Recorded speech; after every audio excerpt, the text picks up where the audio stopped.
perdón. Bien, me imagino, bueno, más allá de que hicimos la parte distendida, de que salieron a pasear algunos y vieron a sus amigos otros, han leído, se han informado respecto de las noticias de estos 15 días, porque la verdad que hace 15 días que no nos estábamos viendo. No sé si han podido ver algo. ¿Se pudieron informar?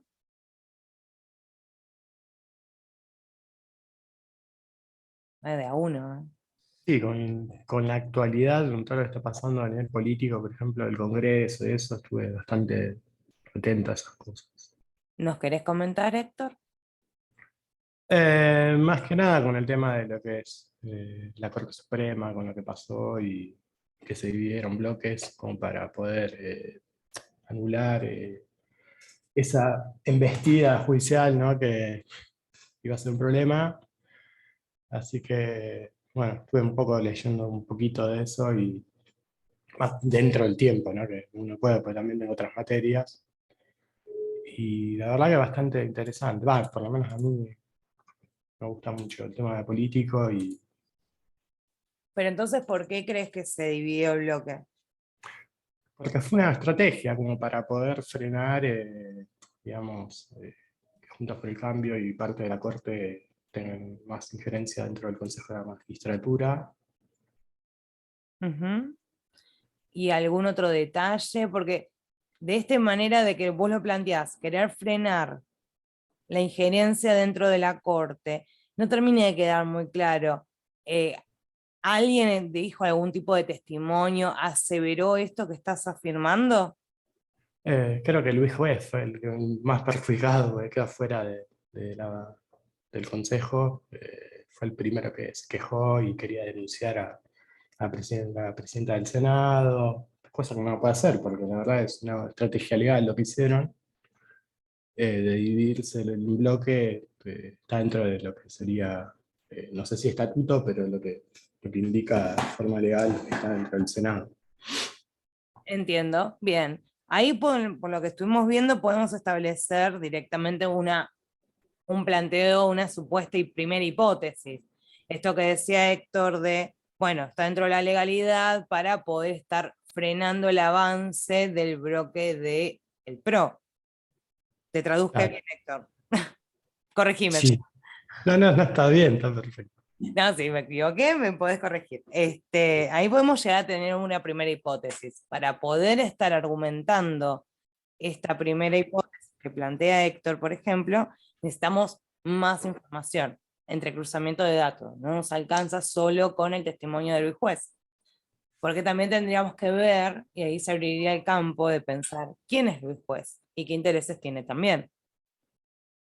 Y ahí se abriría otra incógnita. ¿Qué pasaría en el caso de que efectivamente Luis Juez hubiese asumido? ¿Y qué pasaría si no? Entonces ahí como que está como la información todavía en veremos, en desarrollo. ¿Vieron esas noticias que aparecen en los portales que aparece el subtítulo de noticia en desarrollo, o, esperando algún tipo de información? Bueno, esto lo podríamos plantear de esa manera, tendríamos que estar viéndolo, pero es una buena información y una buena nota como para un tema de análisis. Es muy interesante. Por ejemplo, también la contraparte de Luis Juez, que es el que denunció penalmente a a la vicepresidenta, le pide a la justicia como que lo nombren en el Consejo de la Magistratura, pero no puede, porque la justicia no puede intervenir en este caso porque es un tema legal del mismo Senado, digamos. O sea, que un bloque político haya hecho eso, no es, digamos, no, la justicia no puede intervenir en ese tema, porque es algo de un mismo partido político que decidió dividirse en dos para generar dos bloques y que la minoría del otro bloque pueda nombrar, digamos, a otro candidato y lo dejó afuera juez. Entonces, este es digamos, el problema que hay de Juntos por el Cambio y bueno, es una estrategia política que hicieron. Claro. Bien, bien, gracias, Héctor. ¿Alguien más? ¿Alguien más quiere aportar algo sobre esta información o sobre alguna otra noticia? Yo sobre otra noticia. Hola, Ariel, ¿cómo estás? Hola. Es- Hubo Hubo una noticia que para mí fue muy importante, que bueno, que los referentes de los partidos políticos que integran el Frente de Todos plantearon y plantean una creación de un fondo nacional para cancelar la deuda con el Fondo Monetario, con el dinero recuperado de la fuga y la evasión, ¿no? Ujú. ¿Tenés información de cómo se estaría desarrollando este fondo nacional? ¿O quién lo lleva adelante o quién lo llevaría adelante? Además, o sea, el Frente de Todos es como el bloque, pero alguna persona física lo lleva adelante que ha hecho testimonio.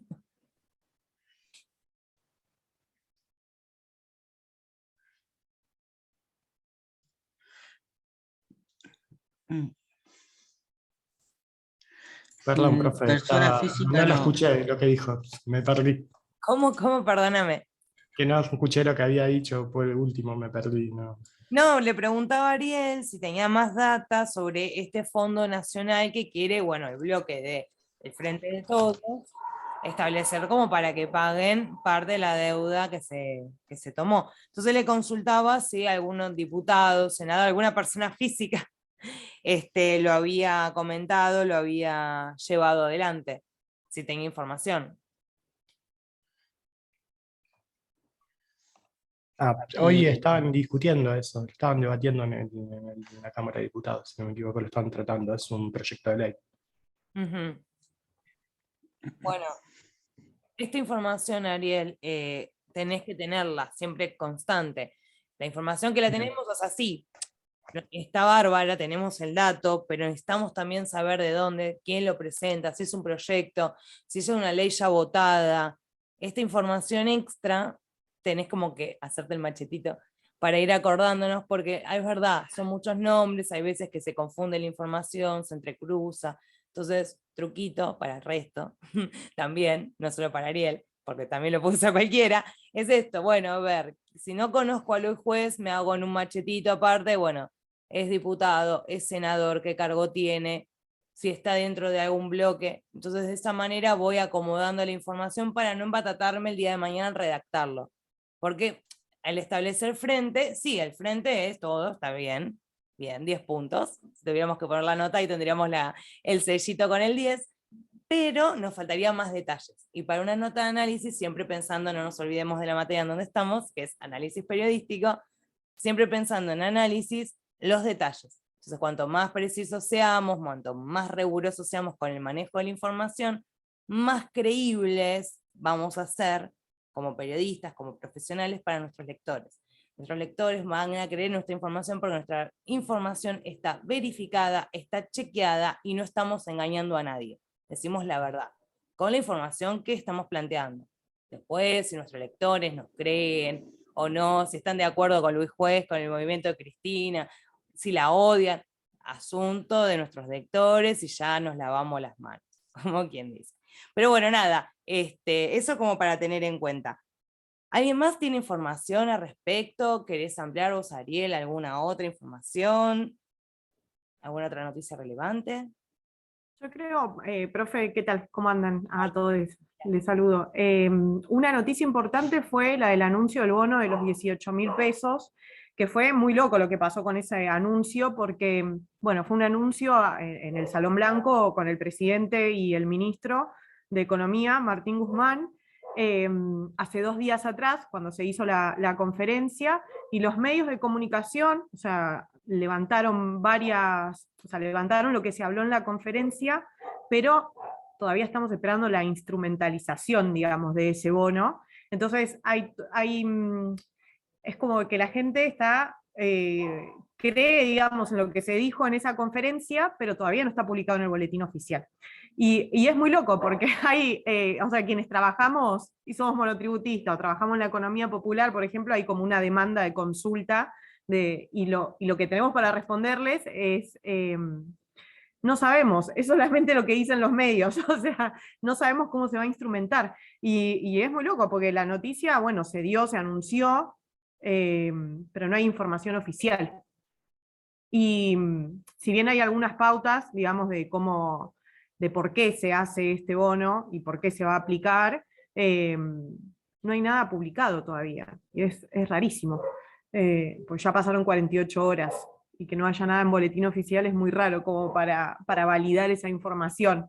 Y saber cómo se va a cobrar, qué requisitos, si se va a excluir a quienes tienen patrimonio, si no, cómo se va, si quienes estén registrados en ANSES va a ser a través de ahí, si quienes cobran potenciar trabajo o algún programa de intervención social se va a cobrar por ahí, también es como toda esa información más administrativa, que siempre sale por boletín oficial, no la tenemos todavía.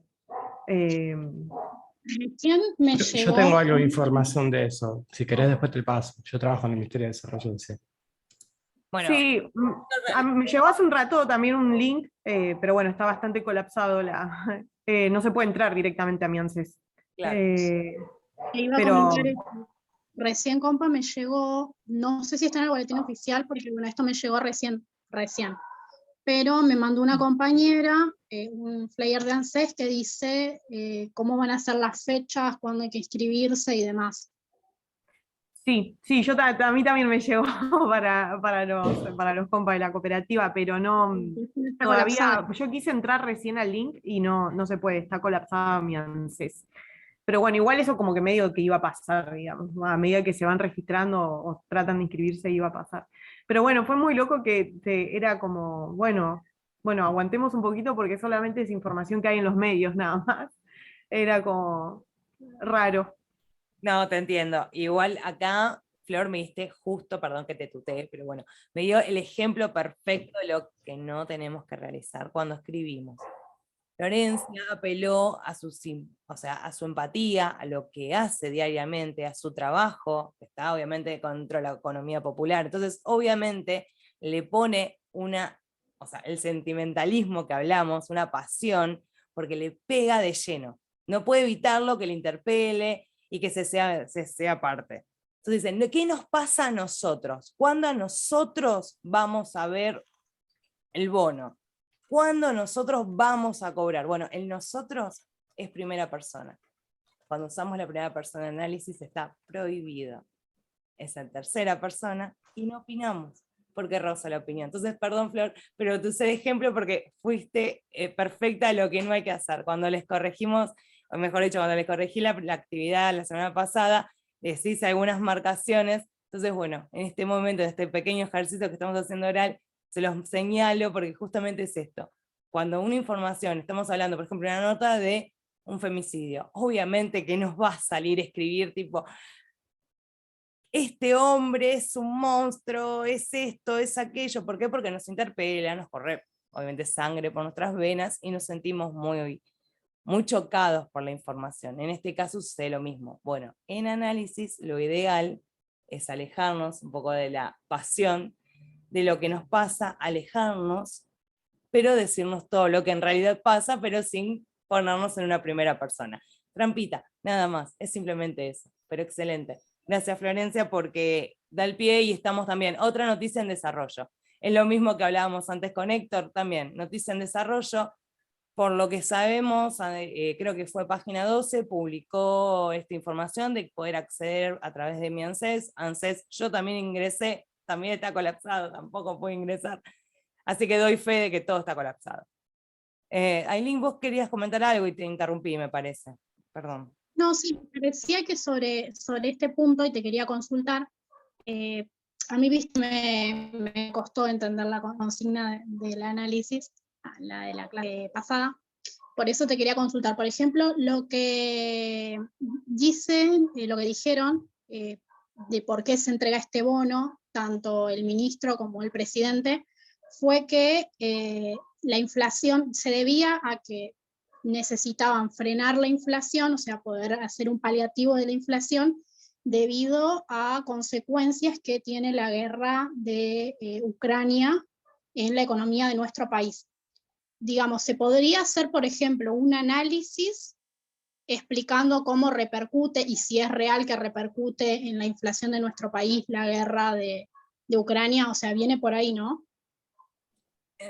El tema de la guerra de Ucrania y que nos repercute el tema de inflación, por ahí no lo tendrías que pensar, igual esto lo podemos desarrollar luego en profundidad, pero lo tendrías que pensar desde la economía y no desde el bono. ¿Cómo afecta la guerra de Ucrania al trigo, o al petróleo, o al gas, o Claro. minerales? Y con eso se podría hacer una nota de análisis. Y ahí podrías tranquilamente realizar una nota de análisis. Pero si querés, para no mezclar los temas, ahora cuando terminamos, lo retomamos. Así podemos continuar con los compañeros que aporten las notas informativas. Pero sí, Ailín, sí, vas bien, es por ahí. Bueno, bárbaro. Gracias. Lo que también estaba acompañado de este bono, profe, que no sé si alguien lo dijo, pero hay como un impuesto que se quiere poner a las ganancias sorpresivas debido a la guerra, una cosa así es. Tiene un nombre así raro, que es para cobrar a las personas que ganaron plata gracias a la guerra. Por ejemplo, el que vende trigo o vende, no sé, pan, y el trigo subió un 125%, creo, el valor, cuando en el primer mes de guerra, esa ganancia que tuvo la persona que vendía pan, ponele, o que vendía trigo, se la quiere como cobrar en impuestos el gobierno nacional. No sé si alguien lo dijo, pero... Bien, esto sí es cierto en parte. El tema es que las ganancias son extraordinarias. Esto que Esa es la palabra que quería.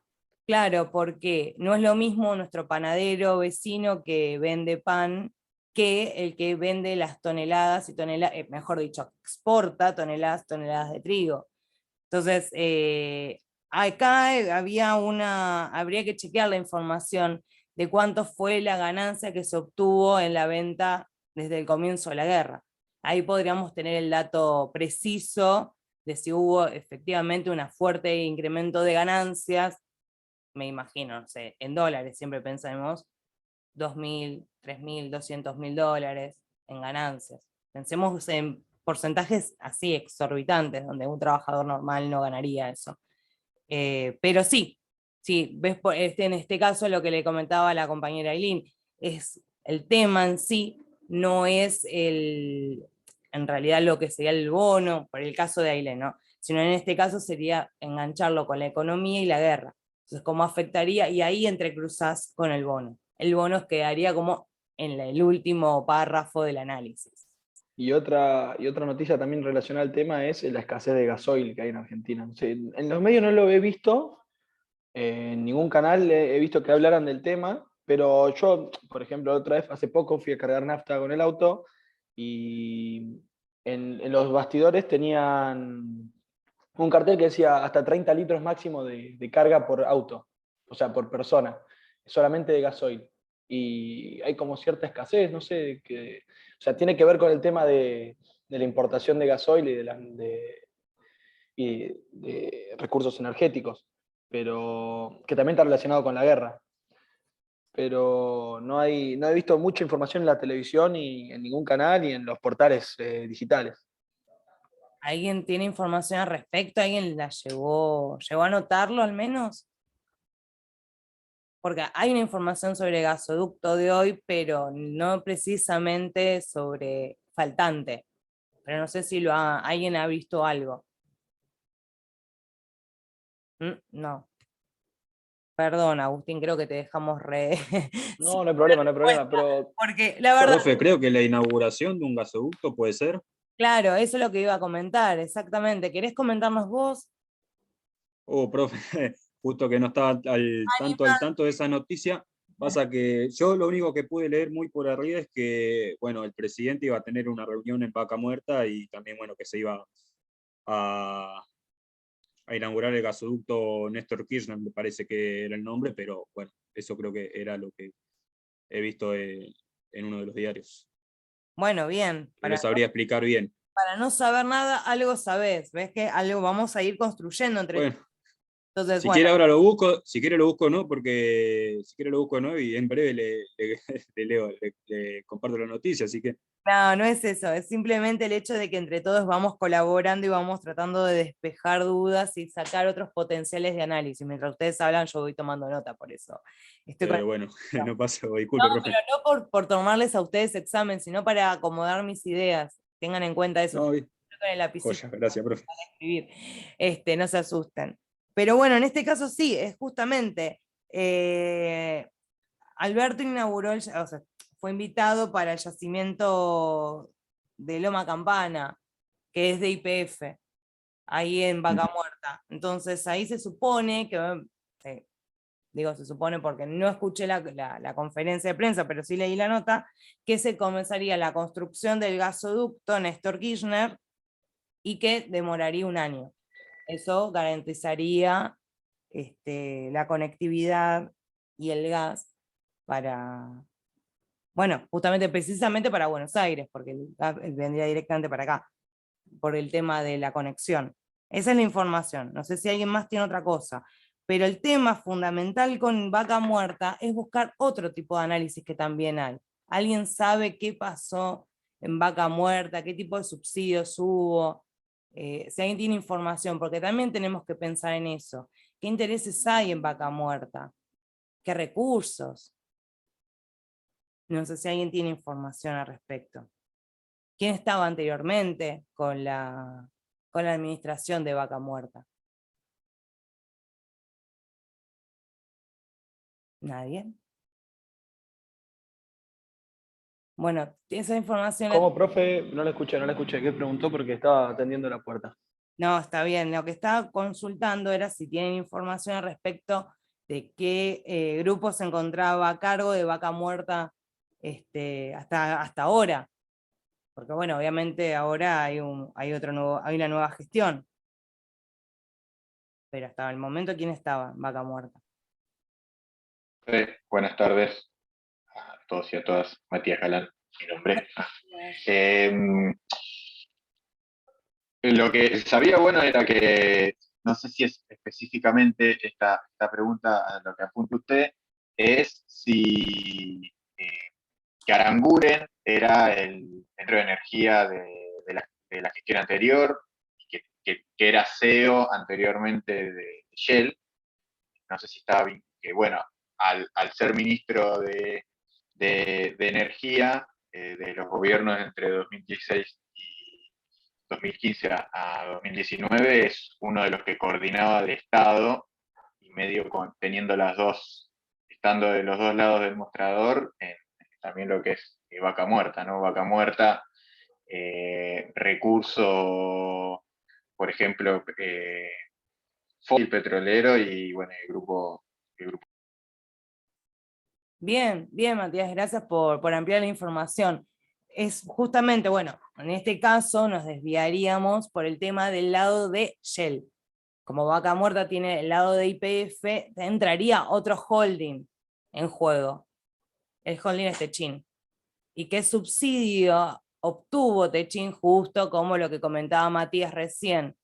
Ahí hubo un interés muy grande en ambos. Entonces, hoy por hoy la mayoría de los aparatos estatales, por no decir todos, tienen ebullición. Todavía se están como reacomodando de la gestión macrista, en términos de papeles, en términos de archivos, en términos administrativos. Entonces, habría que revisar, nosotros tendremos que hacer el trabajo, efectivamente, porque nadie lo va a hacer. Nosotros tendríamos que revisar efectivamente que en los contratos hayan estado establecidos y si efectivamente se va a poder cumplir este plazo de 1 año. Porque ahora lo inauguramos con bombos y platillos, por ejemplo. Pero ¿qué va a pasar? ¿Se va a hacer? ¿Con qué dinero? ¿Con qué es el contrato? ¿Va a haber algo? Bueno, es un gran tema de análisis. Tanto el de Matías que acaba de aportar, como el que aportó Agustín hace un ratito, como el que aportó Aileen. Son temas interesantísimos para poder articular y poder ver otras aristas que podemos descubrir. Yo, perdón que le hablo, pero voy tratando de pensarles entre ideas, entre todos, de qué pueden hacer y darles a ustedes tips. Los pueden usar o no, no es una obligación, pero para darles ideas para poder construir análisis puros y y completos. No sé si alguien más tiene alguna otra noticia que aportar, porque la verdad que son todas muy interesantes, pero la agenda estuvo muy cargada. Vamos, somos 14, bueno, son 3, yo me saco. Salgo del juego. ¿Son de Capital? ¿Alguien de Capital por acá en la clase? ¿Viven en Capital? ¿Son todos de provincia? No, yo soy de Capital. Héctor, contanos. Bueno, yo sé que te tenemos de punto, pero bueno, sos nuestra voz cantante de Capital ahora. Vivo en Paternal. Era de zona sur, me mudé a Paternal este Bueno, año. te fuiste. Pero bueno, ya que estás ahí, ¿tuviste algún tipo de noticia? ¿Te enteraste directamente de las protestas en los corredores de Capital y la inauguración del corredor de la costa de la Reta? ¿Algo Eh, querés la ampliar? verdad, en ese tema no estoy muy metido, que digamos, porque no presté mucha atención de eso. Yo voy a ser franco, no voy a mentir, no estaba enterado del tema de la reta. No digamos, por realmente entre las materias que tengo, el laburo, el club y todo demás, es como que también estoy un poco fuera a veces de las cosas. Salvo algunas cosas que veo que me pegan de lleno desde el laburo, que sí, las tomo un poco más, ¿no? Pero me tendría que interesar un poco más por ahí con el tema del gobierno de la ciudad. No hay problema, no te tomamos de ejemplo ahora, no nos servís. No, mentira. No, bueno, porque una de las noticias fundamentales hoy fue la presentación del Plan Integral para recuperar la costa en Capital, la costa justamente de Río de la ciudad, que abarca desde General Paz hasta Riachuelo. Entonces por eso necesitaba alguien de Capital por si sabía la información. Son aproximadamente unos 25 kilómetros. Esto se sumaría a las protestas que venían realizando vecinos de la ciudad sobre la venta indiscriminada de patrimonio de la ciudad para construir torres de lujo que taparían el río. Entonces, también, Sí, yo de lo único que tengo información de eso, profe, es sobre lo que era la ex ciudad deportiva de Boca, que se lo vendieron en su momento al grupo IESA, que es el dueño de todos los shoppings de Buenos Aires.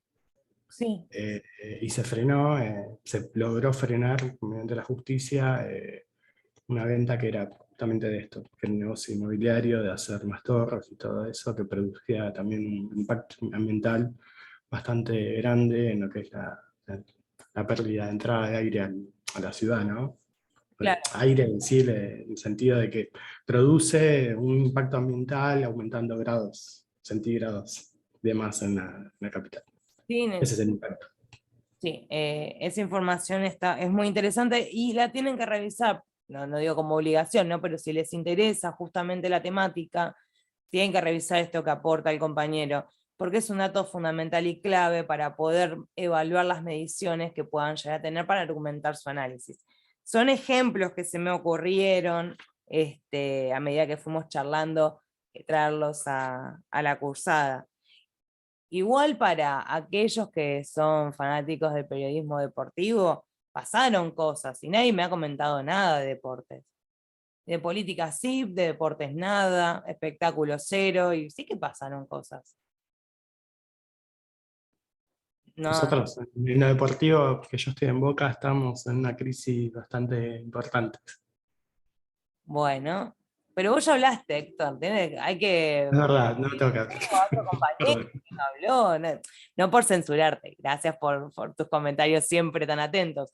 Pero bueno, no sé si el resto quiere aportar algo, alguien que no haya participado. Hola, profe. Buenas tardes. Hola, Diego.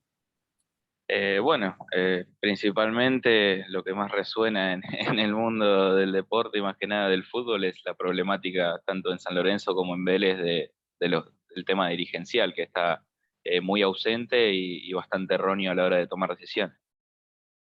¿Por qué lo decís?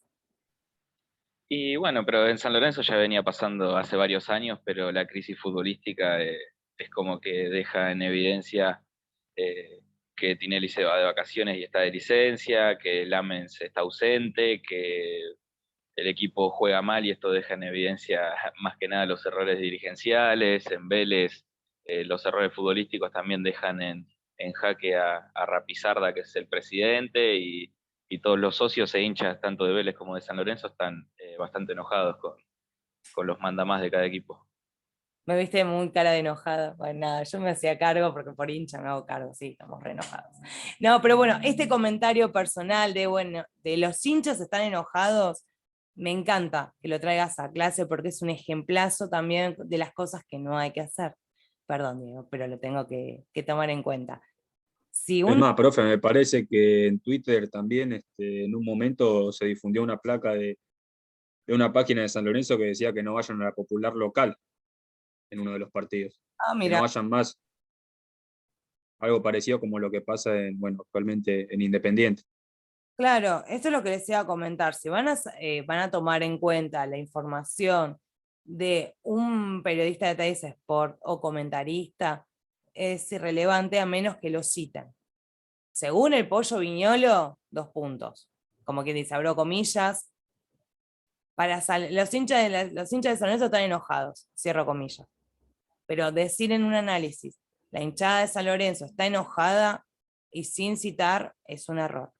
Por eso es como que te traje de ejemplo, Diego, muchas gracias, porque es un ejemplo de las cosas que no hay que hacer. Esto de afirmar sin estar citando como corresponde. Así que es un buen truco esto que también decía el compañero de en Twitter apareció una foto con esta información. Perfecto, podemos utilizar la información en Twitter, pero arrobemos a la persona que lo tuiteó y no a Juan69, porque no sabemos que es Juan 69, pero si sabemos que es un dirigente, que es una persona relevante, obviamente que lo pueden citar sin problema, no vamos a hacer como... ¿Se puede citar?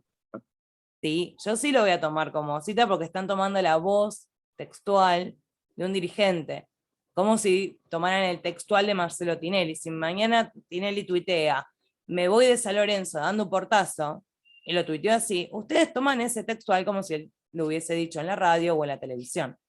Es un medio de comunicación Twitter, por más que sea digital. Entonces, tómenlo. Ahora, lo que decía, si van a tomar el tweet de Juan69, todo bien con Juan, debe ser una persona fantástica, debe tener amigos, familia, su madre debe ser muy piola, pero para nosotros y nuestro ámbito periodístico no nos importa, no es relevante, no es nadie. Entonces, por eso digo lo de las aclaraciones con los nombres importantes. Por eso los cargo con esta cuestión de que antes eran las marcas, ahora son los nombres los importantes, porque vamos detrás de los nombres. Esto es el kit de la cuestión en análisis periodístico. El tema, profe, igual es que con algunas temáticas es algo que se filtra desde adentro, desde adentro de la gente más que nada. Por ejemplo, en el caso de Independiente, el tema de la gente yendo a la cancha, que la gente no va a la cancha, es porque se filtró desde adentro, desde la misma gente.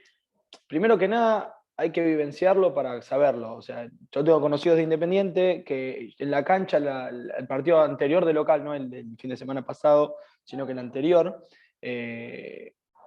durante el partido empezaron a hacer cantos contra Moyano, porque están muy disconformes con la gestión, y desde atrás, desde las tribunas, empezaron a bajar personas a decir que se calle la boca a los que estaban cantando en contra de Moyano. Y eso no salió en ningún medio periodístico. Claro. Y te lo cuentan las personas que fueron a la cancha, ¿se me entiende? Y la gente tiene miedo de ir a la cancha. Mi hermano mayor es hincha Independiente, mi hermano mayor lo apretaron en la tribuna con un montón de un grupo de personas más grande que estaban puteando a Moyano, y baja un tipo de la tribuna que se te acerca y te dice cerrá la boca porque la vas a pasar mal, y eso es lo que está pasando, por ejemplo, en el caso de Independiente. Claro. Y Incluso, no sale en ningún medio eso. Incluso, perdón, algo aparte, particularidades pequeñas de algo o cotidianas, que de algo tan importante, que es, por ejemplo, lo que está pasando en Independiente. Importancia porque tiene relevancia nacional, e importancia porque aguanta Independiente primero. Eso lo quiero dejar en claro. ¿Qué es lo que pasó el martes de la semana pasada? Por ejemplo, en la facultad no hubo clases presenciales. Ajá. ¿Por qué? En la facultad, yo por ejemplo uso metodología de la investigación, los martes, de 18 a 21. El martes de la semana pasada, que Independiente jugó con Tigre, clases en la facultad se suspendieron, las presenciales, por el operativo policial en los alrededores de la cancha de Independiente y por la amenaza que había. La amenaza era que hay una barra oficial que responde al presidente y barras disidentes que están partidas en dos, pero que son más grandes, habían prometido ingresar al estadio. Entonces, como habían prometido ingresar al estadio, iban a ingresar a costa de derramamiento de sangre, literalmente. Entonces se había dicho de que no se iba a jugar con público, se jugó con público, pero por ejemplo, la Universidad de Avellaneda, en su sede de España, nos hizo a nosotros estar virtual, de manera sorpresiva. En el mismo día nos enteramos, y justo también este martes Independiente jugó contra, no me acuerdo ahora, contra los IBI, 1-1, y nosotros, yo por ejemplo, salí de la cursada a las 7:30 y me encontré con gente independiente, que iba a tener, bueno, estaban copando todo ahí, y bueno, y justamente me crucé con una persona conocida que me decía, bueno, y contaba esta situación de que, y yo le pregunté, ¿y vos por qué vas? Pues ella primero me preguntó por qué no iba a la cancha. Entonces yo dije que por lo menos hasta que se pudra todo, hasta que se termine de pudrir o hasta que se ordene el tema de las elecciones, qué sé yo, no iba a ir, y ella me dijo, bueno, me dijo, ¿cómo no vas a ir? Y después ahí me di carbando un poquito, era una persona que está media metida con el tema de informada, medio que toca de costado, pero con el tema de la cisterna de la barra. Entonces yo te digo, pasa que vos tocas información de primera mano, que yo entrando quedo con él y la terminás ligando, pero digo, es algo que pasa de algo, como una cuestión que pasa a nivel general, en cuestiones particulares pueden bueno, tienen implicancias, ¿no? Por ejemplo, a nosotros y a muchos estudiantes. No, totalmente, esto es un caso típico. Ahora, nunca llegó la suspensión, siempre salíamos antes en España, cada vez que jugaba Independiente o Racing, lógico. Pero por una cuestión de que también las personas se quedan sin transporte, porque los colectiveros no frenan. Entonces, mirá la tontería que yo pensaba mientras vos contabas de que bueno, iba a haber una amenaza de derramamiento de sangre, no sé cómo lo dijiste, pero bueno, lo trato de traducir. Y yo digo, bueno, y yo pensaba, no, y nosotros salíamos antes simplemente porque no podíamos volver a nuestras casas. O nos quedamos a dormir en la UNDAV o teníamos que volver antes. Nunca nos dejaron quedarnos a dormir, así que tuvimos que volver antes. Pero bueno, acá en este caso con el tema barra, siempre hay nombres en las barras. Siempre hay una barra, por más que sea la barra independiente, detrás de la barra independiente hay nombres. Hace poco, si mal no recuerdo, detuvieron Sí, un par de hinchas. Sí. Sí, profe, sí, bueno, hasta hace un par de, bueno, como mencionaba el compañero, que se estaba armando todo este revuelo por Independiente, que la gente no iba a ir a la cancha, que se iba a jugar sin público. Circuló también un video que compartió este periodista, me parece Pablo Carroza, no sé si lo tienen, que es deportivo, que Lo vi, un video de Bebote Álvarez que decía, antes la Popular me costaba muchos partidos tomarla y ahora en 5 minutos la tomo, como diciendo, se va a pudrir. Y bueno, pero también es un quilombo también una interna, porque la barra, bueno, hay muchas líneas que tampoco lo quieren a Bebote, hay muchos que tampoco lo quieren a Moyano, algunos que están en el lado de Moyano, y como que también, viste, se mezclan algunos, viste. Y también tiene que ver esa cuestión también, por lo que fue antes Bebote, que antes no podía entrar a la cancha, y ahora, bueno, parece que puede entrar, y bueno. Pero por cosas que también pasaron en el pasado, hace muchos años atrás. Claro, sí, obvio. Aparte de las causas que tenía justamente Álvarez, que habían iniciado en su momento. Sí, sí. Pero bueno, ahí tienen justamente como para poder estar estableciendo un tema de análisis, para poder hacer un análisis completo, porque tienen información para poder argumentarla. no son solamente el me dijo, me contaron, me pasó, le pasó al amigo de un amigo, sino que realmente hay nombres, realmente hay testigos que aseguran que estos nombres, en el caso de Bebote Álvarez, aseguran que estuvo, que fue o que hizo algún hecho ilícito. Entonces, tienen información como para poder realizarlo. Es muy interesante. Pero hay más Sí, notas, sí, sí. hay más notas deportivas. Y hay una que a mí me encantó, que yo me quedé muy triste. Me quedé muy triste. ¿Cuál? Bueno, hoy leí al pasar que condenaron a 2 años de prisión al creador de Roja Directa, el portal, y fue como, ¿por qué? Ah, sí, tiene que Ah, pagar también sí, lo 500.000 escuché. libras, ¿no? 500.000 euros o 500.000 libras tiene que pagar de multa también. 500.000 euros. Ahí está. Bueno, a mí me puso muy triste. Esto no es una nota de análisis, es opinión, pero bueno, lo traigo porque, bueno, ustedes son mis estudiantes deportivos. En otras clases no, porque les gusta otra cosa, pero a ustedes si les gusta el deporte, así que lo traigo porque, bueno, ustedes van a entender mi dolor. Yo veía los partidos gratis por ahí. Bueno, está Por fútbol libre. fútbol profe. libre, ¿no? Queda fútbol libre, pero igual. Fútbollibre.net. Uy, ¿cómo es? ¿Fútbol libre? Fútbol libre, sí. Fútbol También libre, la transmiten aplicación. Fórmula 1, todos los deportes también. Bien, vamos a buscarla después. Yo miraba todo por ahí y ahora se me fue, no tengo dónde mirar fútbol. Ahora voy a buscar Vamos a esto. tener que escucharlo por radio, profe. No, odio escuchar los partidos, no me gusta. ¿Cómo no? No me gusta, no, me gusta ver el partido, me gusta verlo, me gusta Sí. yo como, ¡ah! Mira lo que hizo. Me gusta escucharme a mí comentar, aunque soy horrible, pero me No, gusta. con mucho éxito en la TV pública a veces pasa 1, 2, 3 partidos por fecha. Claro, Gratis, ¿no? Obviamente, pero no cabe mi equipo. Y no, pasan 2. pasa que, no sé si, bueno, yo soy muy de consumir UFC, boxeo, y me ha pasado muchísimas veces de estar escuchando que para cualquier cosa es una mata león. Oh, una mata león. Y yo ya estoy cansada, con el fútbol pasa lo mismo, por cualquier cosa es penal, por cualquier cosa es falta, cualquier cosa es corner, cualquier cosa es un tiro libre, Y sí, sí, profe. cualquier cosa Y es es fútbol, profe. Entonces digo, bueno, Lo que, prefiero comentar yo es mismo. que lo, y sí. Total, es como que perdí toda esperanza en la humanidad. Pero bueno, yo me río así porque nada, ustedes me van a entender. Bueno, yo no voy a seguir como comentando estas infidencias mías, pero yo sé que se divierten y me siguen en los chistes. Para hoy teníamos también otra información, otra tarea para realizar. ¿Pudieron leer e informarse acerca de la reforma del 18? ¿Pudieron estar al tanto? Sí, sí, leí los materiales, profe. ¿Cómo así? Sí, riéndose. Sí, con seguridad, sí los leí. Sí, lo leí, profe. Lo leí, profe.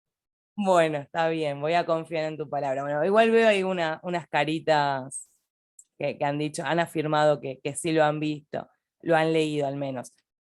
Es bastante interesante la reforma, justamente lo que veníamos aclarando en un principio de la clase, en la segunda clase también, fue que nosotros vemos temas bisagra.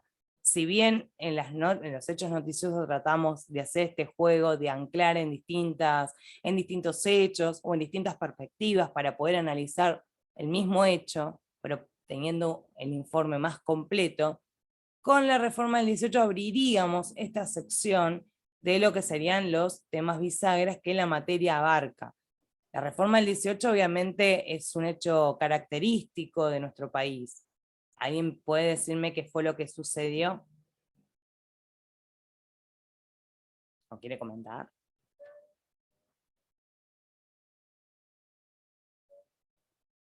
¿No se anima nadie? ¿Sobre qué pasó en la reforma del 18, profe? Sí, exactamente. Y bueno, fueron que básicamente que los estudiantes pedían la modernización de la universidad para deshacerse de la postura de elitismo que estaban sufriendo a falta de unas elecciones, entre comillas, para que la facultad deje de ser de algunos y pase a ser de todos. Bien. Además Sí. de la modernización exigían la laicidad, o sea, la secularización de la universidad, porque en ese momento estaba en manos de la Iglesia Católica. Ujú, bien. También la forma de, también para cambiar un poco la forma en la que se enseñaba, digamos, ¿no? Porque se basaba mucho también en la religión, también y venía como muy, la educación se enseñaba, tipo, se enseñaban cosas del pasado simplemente, que eran dogmas, por así decirlo, y también con una idea de cambiar, digamos, los planes de estudio en sí, que se enseñara también lo que pasaba en la realidad también, ¿no? Y que se les sirviera, digamos, también a los que estaban estudiando como para aplicar los conocimientos para después. Bien, bien, gracias. Pablo, olvide el micrófono, no levantes la mano porque si no yo me olvido o no veo las manitos levantadas. Pero, hable. Perdón, profe. Sí, yo recuerdo que la reforma del 18 inicia en la Universidad de Córdoba, que es la más antigua, si no me equivoco, de la Argentina.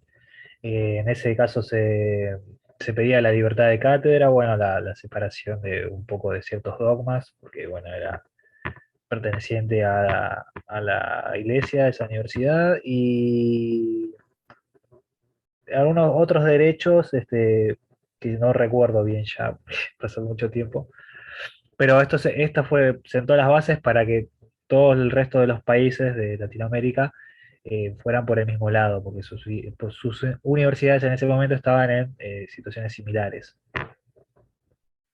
Bien, Pablo, muchas gracias. ¿Alguien más quiere hacer algún otro aporte? También que la universidad en sí tenga su cogobierno y que los estudiantes puedan elegir, digamos, a las autoridades del claustro. Bien, sí, ese es otro de los hechos. Pero ¿saben cuáles fueron las razones o las causas principales por las que se desembarcó a la reforma? ¿Por qué sucedió la reforma? ¿Lo tienen en claro? ¿Lo pudieron ver? ¿Por qué sucedió?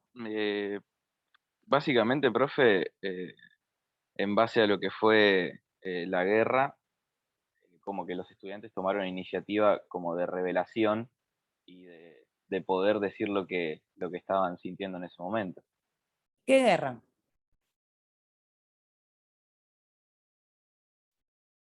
Si no me equivoco, era la Segunda Guerra Mundial. Bueno, es un error, es la primera. La primera guerra La- abarcó de 1914 a 1918. La segunda terminó en el 45. Hago la... Profe, Entiendo también, profe, que se había dado en un contexto en donde se tenía el primer presidente como por un voto popular, porque fue en el 16, Irigoyen. Ujú. Bien, bien Valentina. sí, yo creo que, profe, esto, ¿no? Cuando se pone en discusión en la reforma 18, fundamentalmente la currícula, ¿no?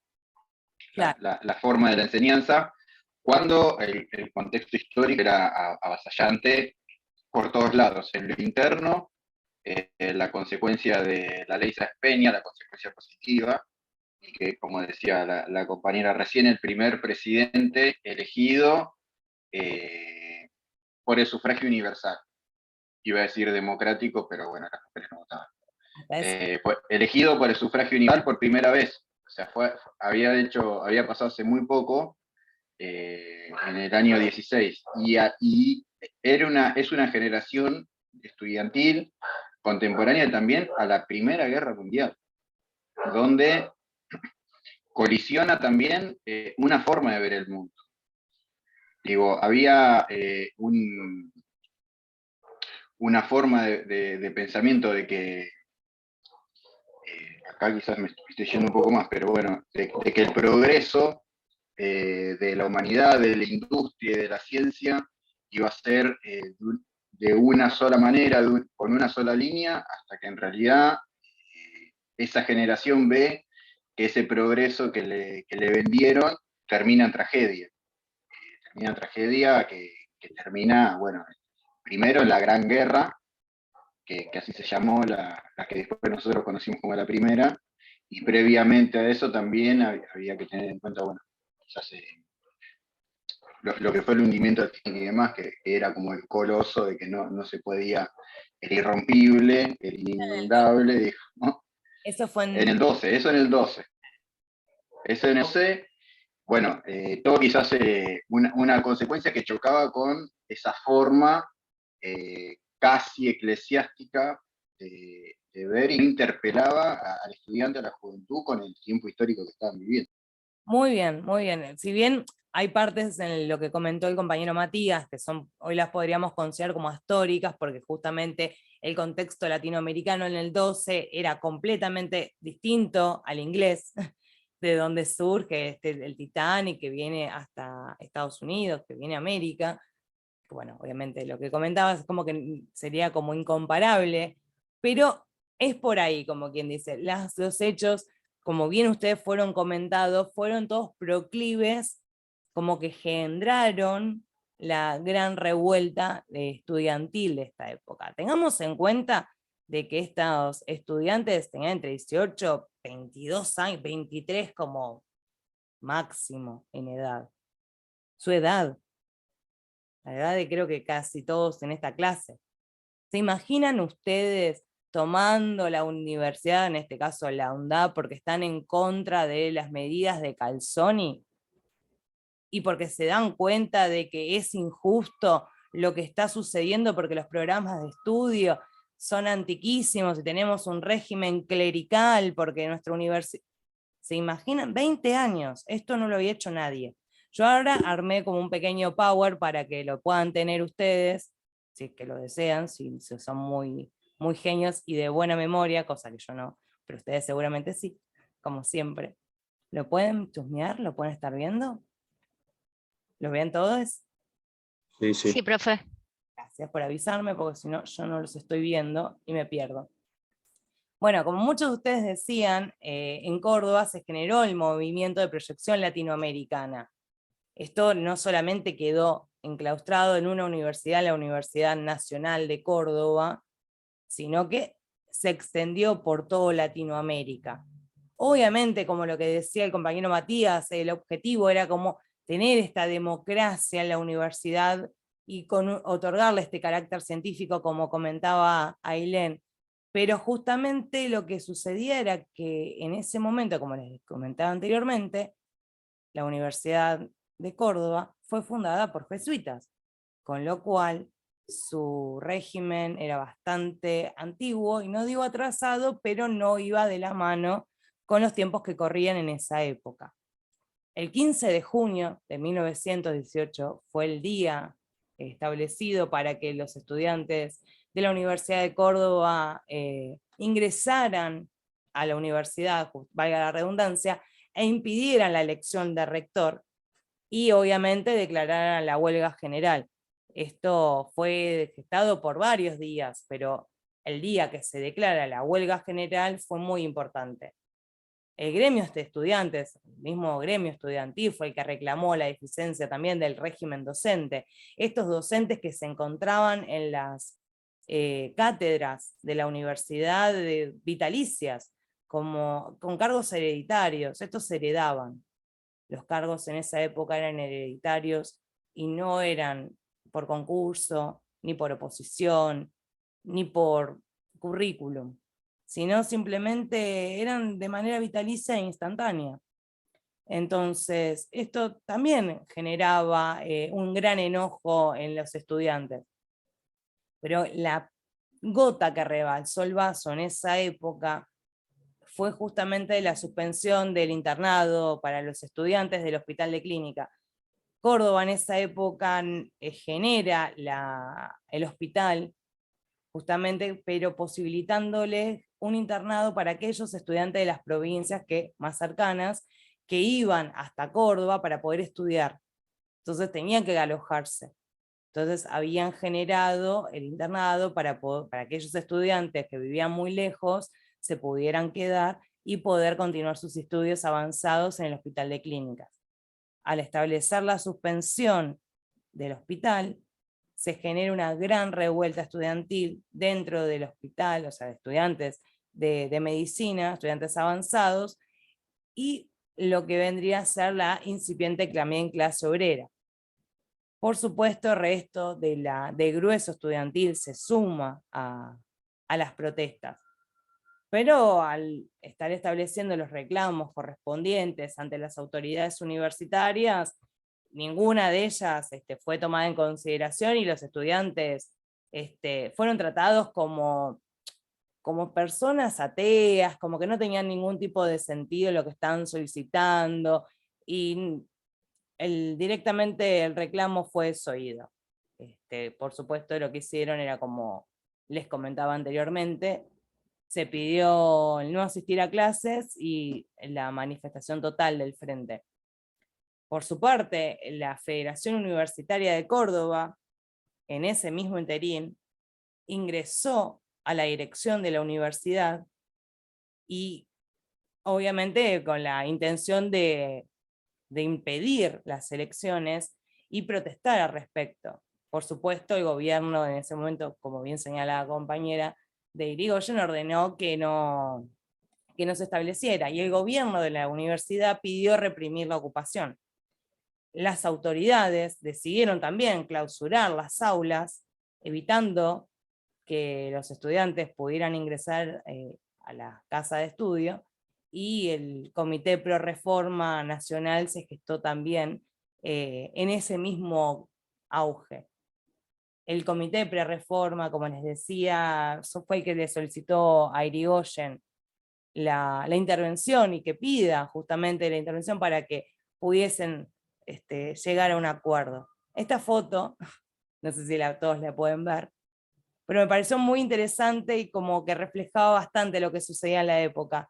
Esta es la toma de rectorado, y estos son los estudiantes que se encontraban en la Universidad Nacional de Córdoba, y no sé, las dejo un momento para que puedan ver sus caras, sus ropas, y cómo estaba la estructura de rectorado, ¿no? Esos cuadros que estaban todos torcidos, las cortinas. No sé, a mí me pareció muy divertida la imagen para traerla y compartirla entre todos. ¿Todos la pueden ver? Sí, sí. Bien. Se ve, profe. Sí, pero Bueno, acá podemos buscar a Wally, pero chicas, acá no estaríamos viendo todavía. Acá vemos la siguiente imagen que les traje, es cómo quedó luego del desalojo de la policía. Esto es muy del diario de la época. Estas son las imágenes que la propia universidad tomó y la prensa había subido a las gacetillas. No pasó mucho más, un poco de desorden y algún que otra silla fuera de su sitio. Pero bueno, para digamos, la sociedad elitista de la Córdoba de aquella época, esto fue un escándalo. Pero justamente el Frente Estudiantil no se quedó justamente con el reclamo de la sala y salieron a las calles. Esta es una de las fotos que respondió a la huelga general cuando le solicitaron a la universidad que oiga sus proclamas. Las fotos de muy mala calidad, pero básicamente se entiende la larga cola de estudiantes que estaban manifestándose para que se oigan sus pedidos. Yo acá les quería comentar ya justamente el momento en el cual la Federación Universitaria se conformó, que esto fue el 11 de abril. Esto para tener una época, en la época esto fue el primer suceso fue en marzo, el 11 de abril, al mes siguiente, se conforma la Federación Universitaria, con representantes de distintas universidades. Entraban la Universidad de Tucumán, la de Santa Fe, Córdoba, La Plata, Buenos Aires. Todas esas universidades eran precedidas por Osvaldo Loudet, y ese mismo día, estándose ante la gravedad de los hechos que se producían, las manifestaciones, las represiones de la policía, directamente se agruparon de los distintos dirigentes y le solicitaron la intervención directa a Irigoyen, y decretó que se intervenga la universidad designándolo a Nicolás Matienzo como un rector provisional, y de esa manera poder estar aclarando un poco el panorama o ativiando un poco las aguas, porque justamente el problema era grande en la universidad. Justamente la foto representa lo que vendría a ser no es que representa, sino que vendría a ser ese día la reunión, y cuando se conformó la Federación Universitaria precedida por Osvaldo, sumando a las peticiones reformistas. A mí me sorprenden las fotos de época porque son muy formales y uno se queda pensando en las formas que tenían incluso para poder generar los acuerdos, generar las organizaciones. Esto es bastante sorprendente, incluso vuelvo a repetir, la edad, aunque parezca mucho más grandes. Los bigotes son falsos. En muchos casos digo falsos por una cuestión de que disimula la edad real. Parecen más grandes, pero no lo son. Y esta imagen era justamente el día que Irigoyen pidió, o sea, escuchó las demandas de los estudiantes y envió al interventor general de la Nación para que pueda estar dentro de la universidad. Una vez que Irigoyen, el presidente, designó al interventor, la huelga se levantó prácticamente instantáneamente y dejó sin efecto las disposiciones que suprimía la intervención del internado del Hospital de Clínicas, como comenté anteriormente. Matienzo, este interventor rector, utilizó una reforma vieja, antigua, y puso al gobierno de la universidad en manos de profesores. Ahora, los docentes tenían una mayor participación en la elección de rector y de los consejeros superiores. Esto obviamente lo que hace es desintegrar, entre comillas, ¿no?, la desintegración de los cargos vitalicios y de las academias elitistas de esta universidad antigua. Pero bueno, era lo que Matienzo proponía en esta reforma. Con la reforma del estatuto reemplazó esta reforma que acá la anoté de 1893, que la calificación prácticamente de restrictiva, antigua. Palabras más vulgares, un vetusto, pero para que se entienda. Básicamente durante ese mes, durante abril, se eligieron democráticamente los decanos de las tres universidades, o sea, de las tres facultades, perdón, que dependían de la Universidad de Córdoba, que era el de la Facultad de Medicina, de Derecho y de Ciencias Exactas. Directamente en estos decanos eran reformistas, eran partidarios de la reforma. Entonces era como un buen halo que la universidad comenzara, o sea, dentro igual de las facultades, pero dentro de la universidad empezara a ver un movimiento mucho más pro reforma que la antigüedad que vendrían a ser los cargos elitistas de la Universidad de Córdoba anterior. Acá directamente yo tomo una cita del manifiesto, que el manifiesto establece que la actual inmovilidad de los cuerpos directivos de las facultades compuestas por miembros vitalicios ha producido una verdadera anicosis al organismo universitario. El manifiesto lo establece claro, ya directamente reclaman y exigen desde su manifiesto lo que estaba pasando, lo que estaba ocurriendo. Lo que estaba ocurriendo no era algo sencillo, era bastante complejo. También tengamos en cuenta que un docente no podía ser removido porque sí, tendría que haber una causa, y si los estatutos no lo estaban aclarando, era como directamente había que reformarlo de lleno. Pero bueno, la lucha estudiantil lo que hizo fue justamente legitimada por distintos gobernadores, en este caso el gobernador de Córdoba, pero por los estudiantes y por los referentes de la reforma, los referentes reformistas, hizo que tuviera mucho más puje y mucho más visto bueno para que pueda llevarse a cabo el pedido justamente de cambio. La reforma Matienzo, como les decía anteriormente, eliminaba la dictadura de los cargos vitalicios y ampliaba la universidad y la participación de profesores. O sea, los docentes podían participar, antiguamente no. Entonces ahora sí podían participar, sí podían ser parte del gobierno. Los estudiantes, por su parte, advirtieron que esta reforma tenía una concepción liberal. Entonces no estaban muy de acuerdo al respecto.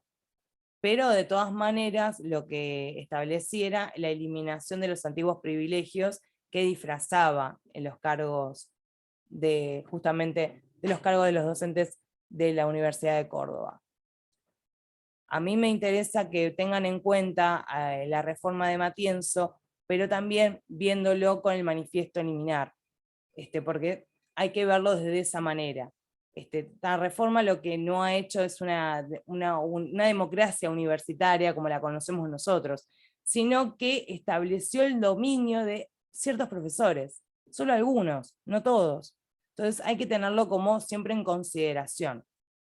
Por su parte, Emilio Carafa fue proclamado vicerector y se acercó a la Universidad de Córdoba para la elección del rector, que hasta ese momento para los estudiantes todo parecía indicar que iba a ser elegido Martínez Paz. Pero justamente lo que sucedió fue algo contrario, completamente contrario. Los docentes se olvidaron del compromiso contraído con los estudiantes, los traicionaron, y no eligieron a Martínez Paz, que era el elegido dentro de los reformistas, sino que lo eligieron a Antonio Nores, que era un candidato clerical que respondía a la asociación de Cordafardes, que eran todos curas, y no iba con, digamos, de la mano con el progreso que establecía Martínez, o que planteaba Martínez, sino que era continuar con lo que ya estaba sucediendo, como seguir con más de lo mismo, no había ninguna reforma, seguía todo igual. Entonces, obviamente los estudiantes, al volverse a sentir traicionados, volvieron a interrumpir la sesión, y impidieron la consumación del acto y nuevamente declararon una huelga general. El 17 de junio, Nores asume igual el rectorado y nuevamente vuelven a aparecer hechos de violencia. La policía vuelve a reprimir, los estudiantes vuelven a protestar y la Federación Universitaria de Córdoba volvió a solicitarle la renuncia. Recién el 21 de junio se establece la publicación del Manifiesto de los Hombres Libres de Sudamérica, el Manifiesto Liminar, redactado por Teodoro Roca, que era uno de los líderes del movimiento estudiantil. En este momento, al ya tener publicado el manifiesto y ante las protestas y movilizaciones, el Consejo Superior de la Universidad decide la clausura de la institución. Imaginen que empezó a circular el diario, el número 10 de la Gaceta Universitaria, con el manifiesto liminar por toda la universidad. Era realmente un escándalo, entonces tuvieron que suspender las clases, en este caso de todas las facultades. El 21 de junio, el congreso realizado, que fue el primer congreso de estudiantes, que fue convocado por la Federación, proclamó directamente, abiertamente, la autonomía universitaria, el gobierno tripartito de la universidad, la asistencia libre a cualquier cátedra, el régimen de concursos para docentes, la periodicidad de las cátedras y, lógicamente, el poder acceder a cualquier cátedra libre, entre otras demandas. Pero justamente ante estas situaciones de violencia, ante las demandas exigidas por la Federación, Antonio Nores renunció al rectorado y al mismo tiempo otros docentes que él mismo había nombrado. Entonces, vueltas las manifestaciones estudiantiles, se vuelve nuevamente a pedir que el gobierno de Irigoyen realice algún acto de intervención nuevamente en la Universidad Nacional. Entonces, haciéndose eco de estas protestas, designó como interventor de la propia universidad a José Salinas, que tenía como más aspiraciones también del lado de la pro-reforma de estatutos, y al mismo tiempo también aceptó la renuncia de estos numerosos docentes que han ingresado con el anterior rector.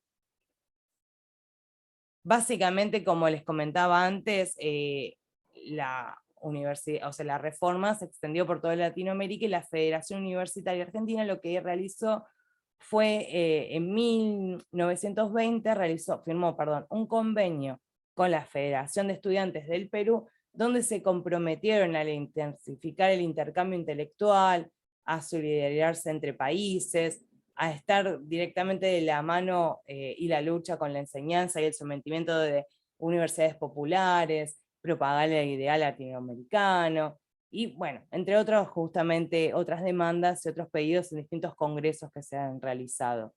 esto va muy de la mano también por la unión entre países, entre distintos países. Por ese motivo, las leyes de la reforma de los estatutos que la universidad consiguió en parte, dentro de lo que era dentro de lo que era la solicitada por estos estudiantes de la Universidad Nacional de Córdoba, fue justamente la autonomía universitaria, el cogobierno establecido por la participación de estudiantes y docentes, la extensión universitaria, que en esa época de extensión no se hablaba, y hoy por hoy hablar de extensión universitaria enriquece mucho más la enseñanza y la profesión de cada uno de nosotros, la formación, justamente. El perfil nuestro al egresarnos en una universidad que tenga extensión universitaria es distinto de aquellas que no los tienen, porque el enriquecimiento es mucho más grande.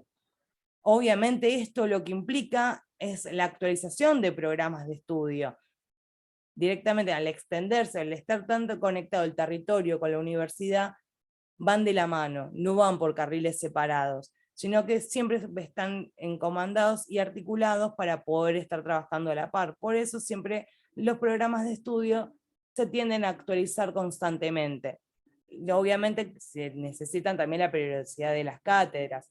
Esto que las cátedras se habla un año y al año siguiente no, y no podemos repetir cátedras, o no podemos acceder a cátedras con diferentes profesores, también se solicitaba en esta época. Y lógicamente el concurso por docentes por oposición y el ingreso irrestricto. El que no sabe, el concurso de docentes por oposición es justamente, se abre concurso, un docente se presenta con los papeles, y otro docente con la misma antigüedad puede también concursar por el mismo cargo. Esto en esta época de Córdoba, la Universidad de Córdoba no pasaba, entonces se necesitaba pedir para que sea más transparente la elección de estos docentes y que tengan la responsabilidad correcta. Lógicamente el ingreso irrestricto se necesitaba, porque hasta ese momento solamente algunos podían acceder a la universidad, solo algunas personas podían hacerlo, pero la gratuidad, lógicamente, solo se pudo conseguir recién con la presidencia de Perón. Pero solicitarla, la solicitaron. Nosotros tenemos que pensar que pasaron distintos hechos, que ustedes mismos lo nombraron. Pero ¿por qué pasó? Porque se gestó más de un hecho para que esta reforma se diera.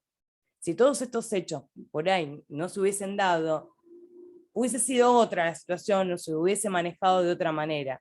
Pero realmente todos los hechos que vinimos comentando hasta ahora fueron propicios para que la reforma se llevase a cabo con éxito. En 1613 se fundó la Universidad de Córdoba.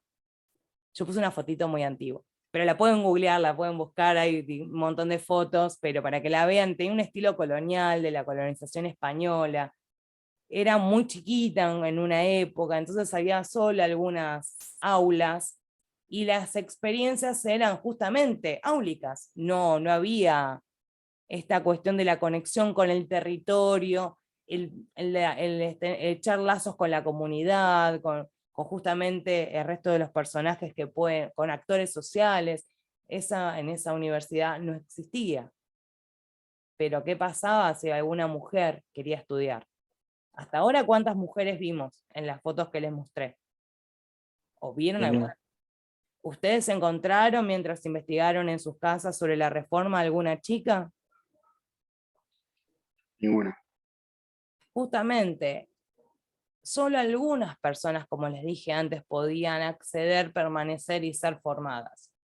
Solo algunos hombres de clases acomodadas, con cierto dinero, no, con mucho dinero, blancos, por lo general propietarios o hijos de propietarios, tenían que mostrar, o demostrar, mejor dicho, un expediente de limpieza de sangre. ¿Alguien de ustedes sabe o alguna vez lo escuchó nombrar expediente de limpieza de sangre? Yo sé que no tiene nada que ver con la reforma, pero de curiosa lo pregunto. Sí, que no sea mestizo. Bien, exacto, pero no solamente necesitaban que no sea mestizo, sino también demostrar que era católico, que no tuviera descendencia, como decía compañero de mulato, y que no haya contraído ninguna infamia. Vaya a saber qué. Pero todas estas cuestiones, un hombre cada uno de ustedes, varones, que se autopercibe como tales, tenía que demostrar esto solo para poder ingresar a una universidad. Solo para eso. Una vez nacionalizadas las universidades, en su, obviamente, estatutos, documentos oficiales, no se excluyó a las mujeres, no puede, si sos mujer no podés estudiar, en ningún momento se redactó eso, pero sí se encontraba explícitamente la exclusión en los discursos y las prácticas sociales de la época.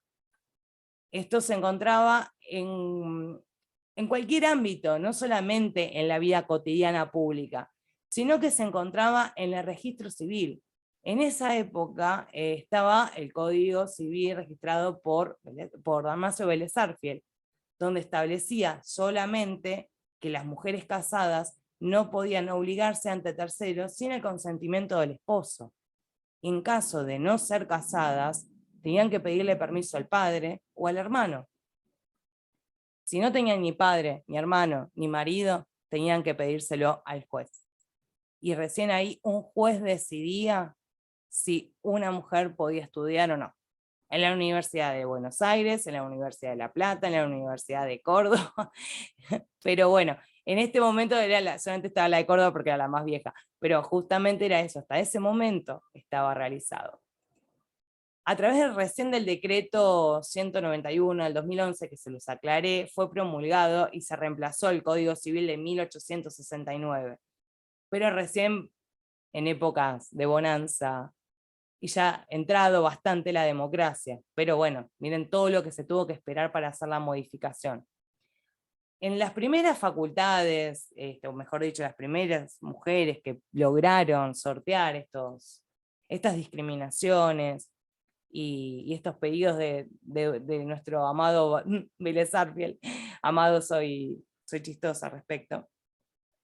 Las primeras que pudieron hacerlo lo hicieron a través de pedidos, como les decía antes, a pedidos a jueces, a sus padres o hermanos, pero también tuvieron, una vez ingresadas a las universidades, que en estas eran las primeras, que eran las de Derecho, la de Ciencias Sociales, la de Medicina, tuvieron que también soportar la discusión sobre la capacidad intelectual, si podían ejercer el cargo profesional, si podían compatibilizar el matrimonio, la maternidad, la universidad y el hogar, y todas estas cuestiones que sorteaban bastante a las mujeres dentro de la universidad.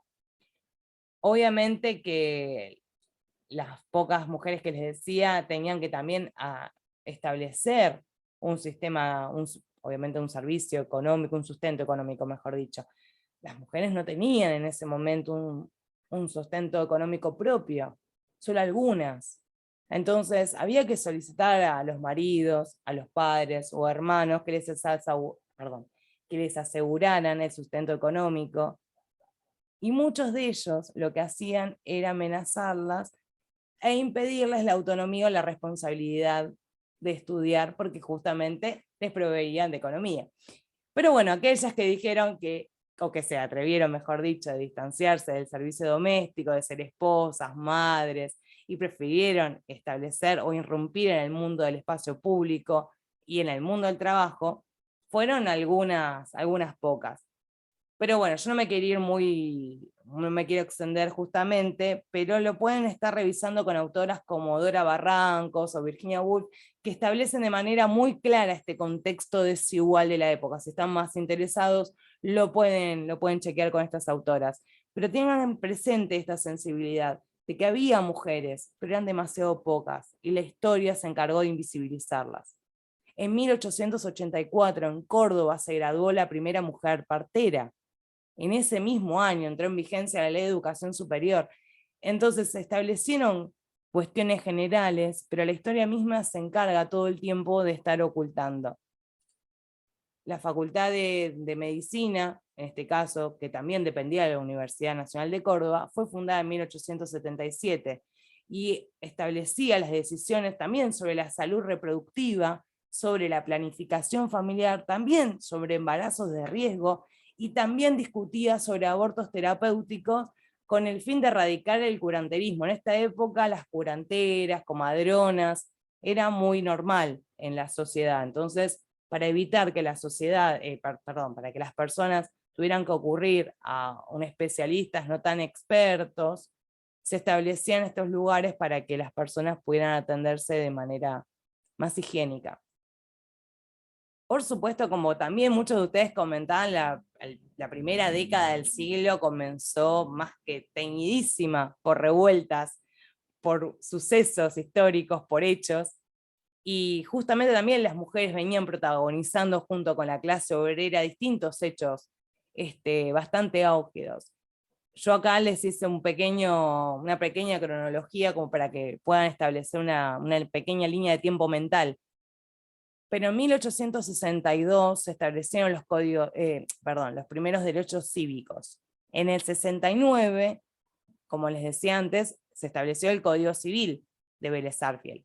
En el 86 se fundó la primera escuela de enfermeras de todo Sudamérica. En el 88 se estableció la huelga de domésticas contra la imposición de libreta con chavo. ¿Alguien sabe lo que es la libreta con chavo?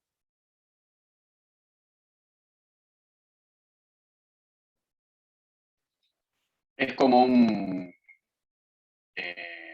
no recuerdo exactamente, pero temo equivocarme y no sé preciso.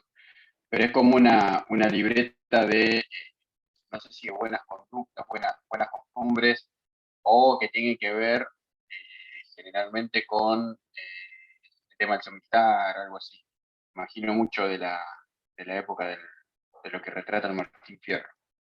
Claro, lo que establece Bueno, la libreta era justamente la información personal de la persona. O sea, no era simplemente un documento de identidad donde establecía el nombre, apellido, domicilio y número identificatorio, sino era un uso obligatorio para todos los que no eran propietarios,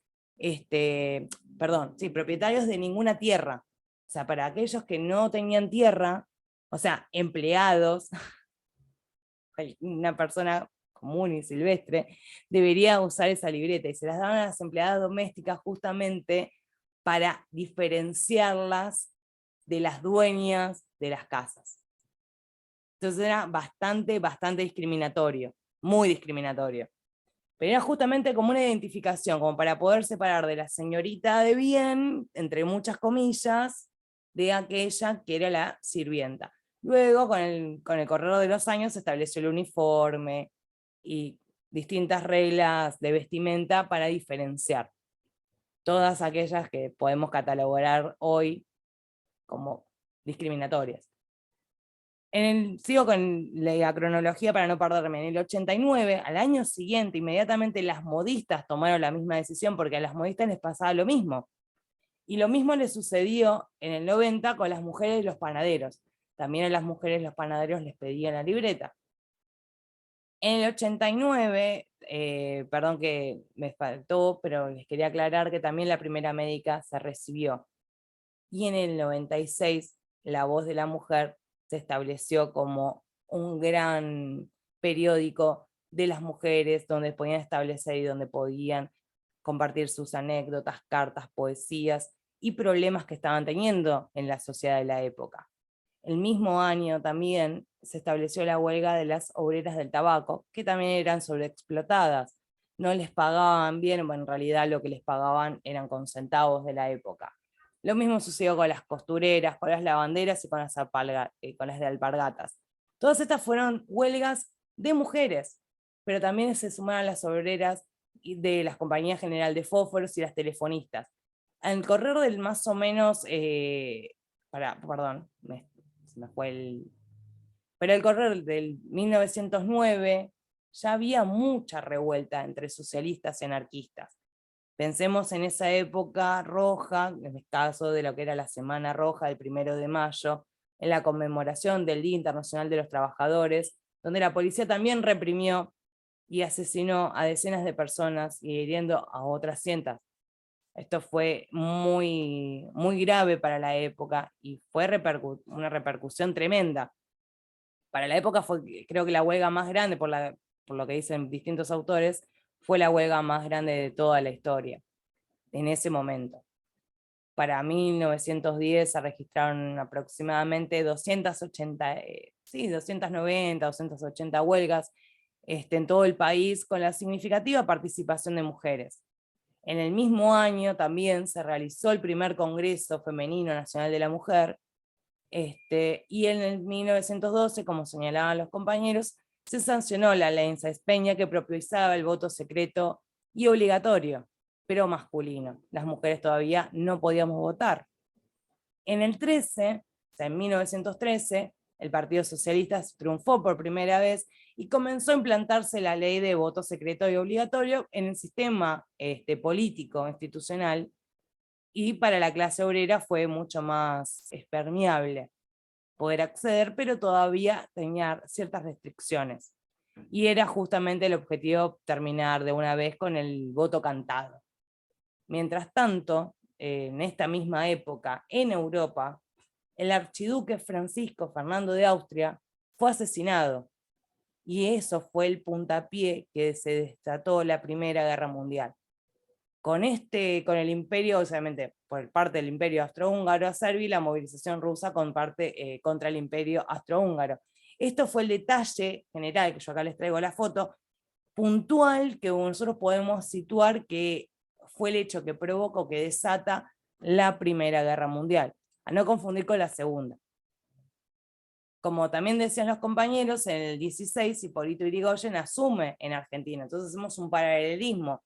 Vimos lo que sucedió en Europa, entonces mientras en Europa había muchísima ebullición, en Argentina asumía un presidente radical, a través del sufragio universal, secreto, obligatorio, pero bueno, masculino. Y con la llegada del radicalismo a la presidencia, la composición social se modificó. Básicamente empieza a establecerse como una especie de gobierno plebeyo, popular, hoy lo podríamos llamar popular, pero del lado del pueblo, del lado de los trabajadores, del lado de los sindicatos. Entonces, durante su gobierno, mejor dicho, los sindicatos aumentaron y se legitimaron las huelgas, se legitimaron nuevas leyes laborales, protecciones también para inquilinos, también dentro de lo que serían los sistemas jubilatorios, los contratos, el acceso a la tierra por parte de trabajadores, y también a formarse lo que sería la clase media. Esto sería en la segunda mitad del siglo XX aproximadamente, pero sería en esta época en la cual la clase media empezaría a gestarse. Estos serán los que nosotros establecíamos dentro de Córdoba, serían los hijos de esta clase media. Un año más tarde, en 1917, estalló la Revolución Rusa y cae el régimen zarista, y por eso se da al año siguiente el fin de la Primera Guerra. Mientras tanto, en Córdoba, los estudiantes se movilizaban para cuestionar la legitimidad del rector y de los decanos, que denunciaron obviamente la gravedad de los hechos que veníamos hablando, donde calificaban que los reglamentos, estatutos, programas, eran vetustos, eran anticuados, autoritarios, y todas las presentaciones estudiantiles fueron rechazadas en reiteradísimas ocasiones. El superlativo está de más, lo sé, pero en más de una oportunidad se solicitó y en más de una oportunidad se fue denegado. Por su parte, el Centro de Estudiantes de Medicina de la Universidad de Córdoba impugnó la suspensión del internado del Hospital de Clínicas por las razones económicas y la moralidad que decían que no existía. Pero de todas maneras intentaron realizarlo e intentaron lógicamente frenar la situación, aunque no lo pudieron hacer en inmediato. Por ese motivo, en marzo de 1918, los estudiantes de Córdoba protestaron y organizaron el Comité Pro Reforma, establecido por Ernesto Garzón, entre otros, lo mismo que Horacio Valdés y Sayago, que justamente son, entre otros nombres, los que estuvieron detrás del comité. El Consejo Superior, obviamente, como decía anteriormente, decide desoír las solicitudes, y el rector cierra las puertas de la ex llamada Casa de Trejo, donde se encontraban las reuniones. En esa época, para 1918, la universidad contaba con 1.500 estudiantes solamente. Muchos por ahí se van a reír y van a pensar, es la cantidad de amigos que tengo en Facebook. Pero bueno, esa es la cantidad de estudiantes que había en la Universidad de Córdoba. Y las características que mantenía hasta ese momento eran las coloniales, clericales, elitistas, racistas y muy alejadas de las ciencias exactas, naturales y bueno, sociales.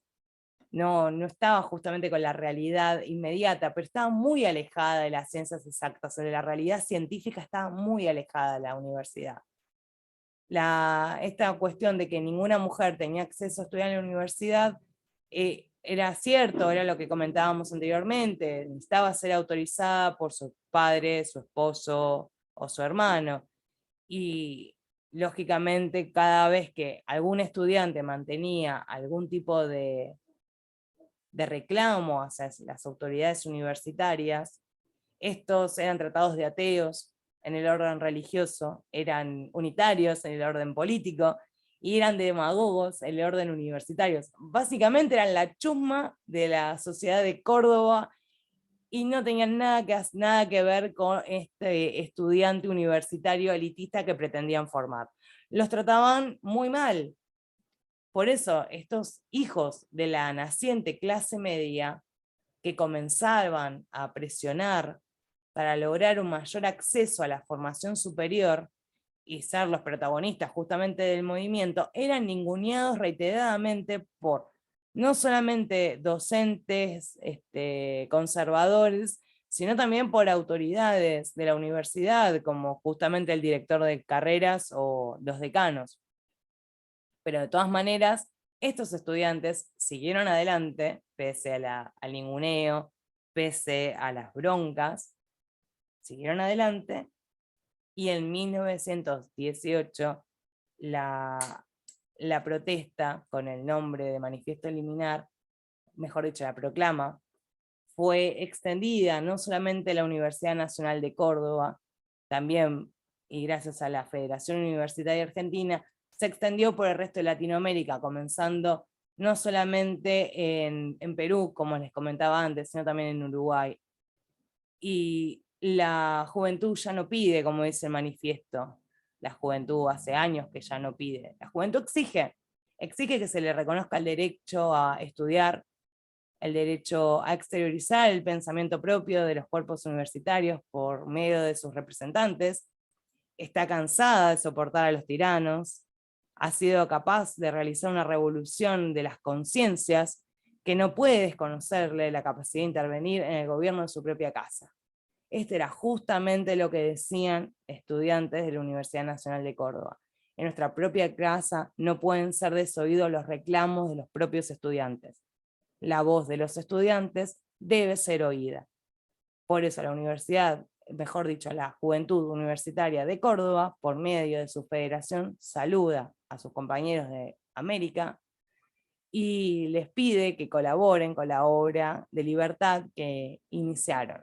La lucha estudiantil produjo cambios en los estatutos, en las leyes universitarias, que no solamente establecieron la autonomía, la extensión, la actualización de los programas, la periodicidad de cátedras, los concursos de oposición, el cogobierno, sino también la eliminación de cargos hereditarios, el acceso irrestricto para estudiantes, y también la posibilidad de que nosotras las mujeres también seamos parte de la historia, aunque solamente figuráramos en la letra pequeña, la nota al pie. Pero también fuimos parte del escrito del manifiesto. Las estudiantas del Hospital de Clínicas fueron partes de redactar también el manifiesto. Pero bueno, no fueron nombradas. Si se preguntan qué es lo que sucede con la UNDAB, en la Universidad Nacional de Avellaneda, el cogobierno está compuesto por docentes, graduados, representantes de la comunidad. Por eso en nuestro caso, no es tripartito, como pasaba en la Universidad de Córdoba, sino cuatripartito. La injerencia de representantes de la comunidad, de graduados, de estudiantes y de docentes es muy importante. El contexto histórico obviamente es bisagra para la historia de Argentina, pero también es bisagra los hechos que pasaron en otros países. Hicimos la comparación con Europa en esta rápida en esta rápida comentario, pero justamente las organizaciones sociales, tanto anarquistas como socialistas, fueron las que permitieron la gestación justamente de la reforma del 18. Yo no sé si ustedes tienen alguna duda, alguna pregunta, porque ahí dejé de compartir. Yo hice lío con la cámara. No sé si quedó claro, pero me gusta traer como un pequeño punteo de datos para que tengan como más ordenados los hechos y les resulte más cómodo.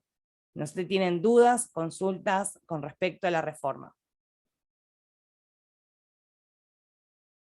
¿Quedó claro?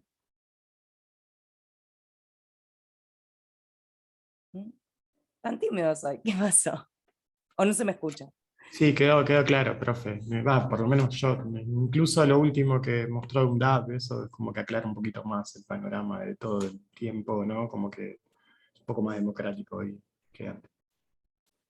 Bien, ¿qué les pasó cuando leyeron? Porque si bien estuvimos hablando de lo que sucedió, se hicieron esta cuenta de que tenían 20 años y de que también ustedes son, al ser estudiantes, también pueden hacerlo. ¿Se lo pararon un segundo mientras leían a pensarlo? ¿O ya lo sabían, lo tenían redigerido y tienen años de militancia universitaria y yo estoy diciendo papada? No es que no lo pensaron. ¿Nadie quiso hacer nada? ¿Nadie? ¿A nadie se le ocurrió? A mí se me, primero cuando mostraban fundamentalmente los retratos de la época, de las movilizaciones de los estudiantes y la imagen de la Facultad de Córdoba, ya como en el año 1600 y pico, me recuerda un poco a la metáfora de la casa tomada, ¿no? Digo, donde era una institución hecho por jesuitas para parte incluso de la comunidad eclesiástica de la época, y que de repente hay como decía, se suma a estudiar en esa universidad una generación de jóvenes estudiantes que no tenían nada que ver con con las generaciones anteriores. Entonces, hay algo nuevo que irrumpe y que discute la lógica de cientos de años que tenía la universidad, que tiene, y bueno, y lo hace a través de una reforma y que con lucha, con movilización y con cambios permanentes, porque no solamente se quedaron en la intervención de Matienzo, sino que cuando vieron que no estaba realmente representadas sus luchas, volvieron a levantarse. Bien, bien, bien. Si bien, o sea, yo lo que pienso, me sorprendí cuando esto que dijiste, me sentí como lo de lo de la casa tomada y que venía otra gente del exterior. Ay, me asusté, me está asustada. La universidad se trata también de eso, la vida de una universidad se la dan sus propios estudiantes, no sus docentes, sus estudiantes. Si sus estudiantes exigen que se modernice la currícula, esa modernidad se la tienen que dar, digamos, el cambio a la universidad, a las universidades, porque no es solamente la Universidad de Córdoba, incluso la UNDAV. Si la UNDAV el día de mañana, dentro de 10 años, por decir un número, dentro de 10 años, sigue siendo igual que lo que es hoy, algo está fallando. O sea, no solamente nosotros como docentes que estamos fallando en nuestra labor, en nuestra responsabilidad académica, pedagógica, sino también el estudiantado estaría fallando porque no se estaría comprometiendo para modernizar justamente donde hace falta. Como que habría como una pata deficiente. Si el docente no quiere modernizar, si la institución no quiere modernizar, el estudiante se exige la modernización. Perdón, perdón, no sé si quedó más claro, pero es como que de verdad, la universidad tiene vida por sus estudiantes. Esto lo tienen que tener muy en claro. Sin estudiantes no hay universidad. Lo mismo que sin docentes, pero sin estudiantes de verdad no hay universidad. Ni la UNDAV, ni la UBA, ni la UADE, ni ninguna otra, hablando de privadas y públicas.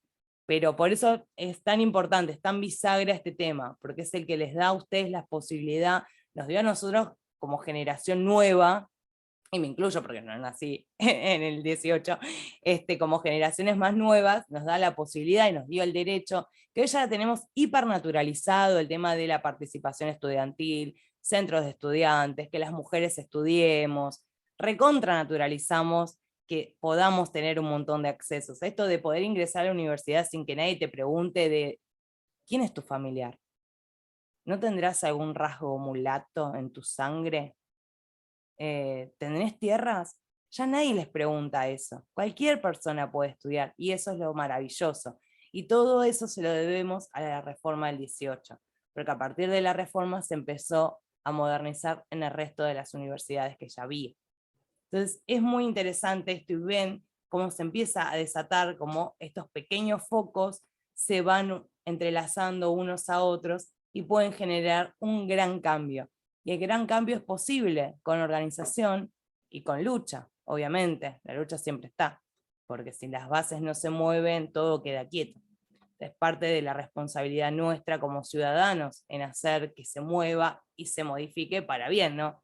Obviamente en este caso fue como un visto bueno para toda la universidad, siempre hablando de cosas positivas y que sean para todos, igualitarias. Pero tuvimos que esperar, como les dije anteriormente, un par de años para la gratuidad, pero ya lo vamos a ver. Eso no sé, eso quedará para otro episodio. Me pongo en las novelas de los 80, eso quedará para el próximo programa.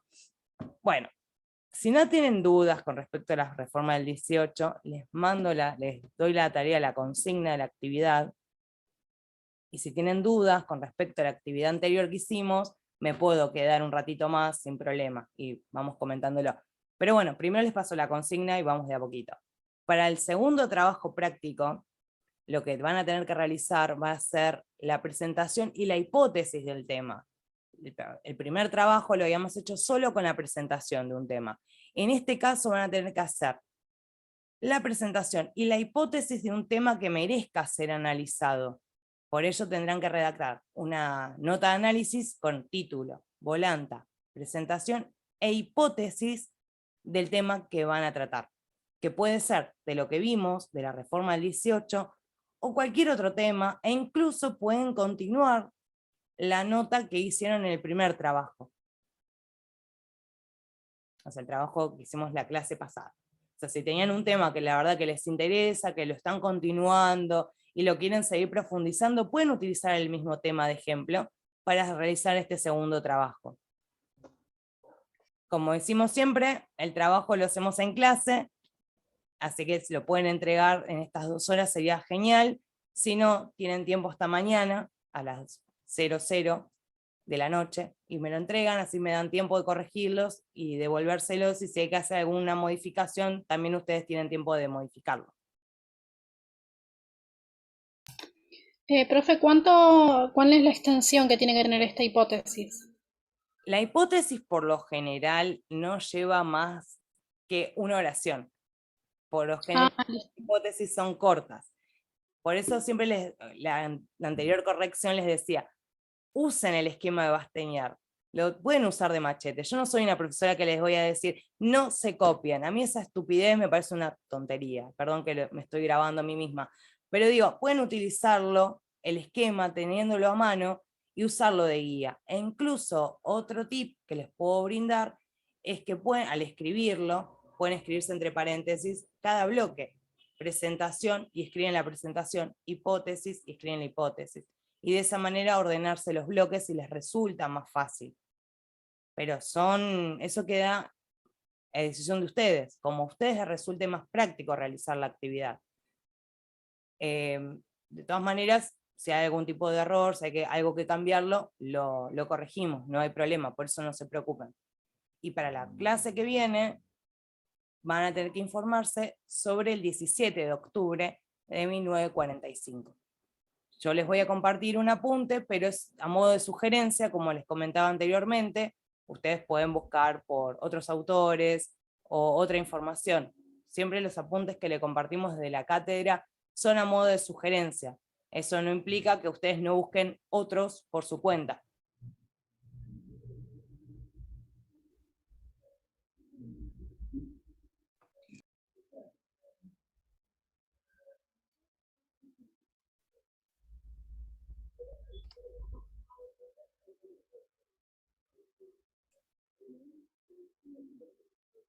¿Quedó claro? ¿Alguna duda? Yo, profe, tengo una duda. Entonces sería, en el caso de continuar la noticia o la nota que habíamos arrancado del TP1, agregarle hipótesis y así yo lo voy agregando ahora escrito y ya lo dejo.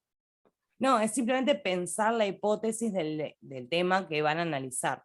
Por eso digo, si van a continuar el tema que venían utilizando en el TP anterior, la hipótesis la tienen que pensar como extendiendo la nota de análisis.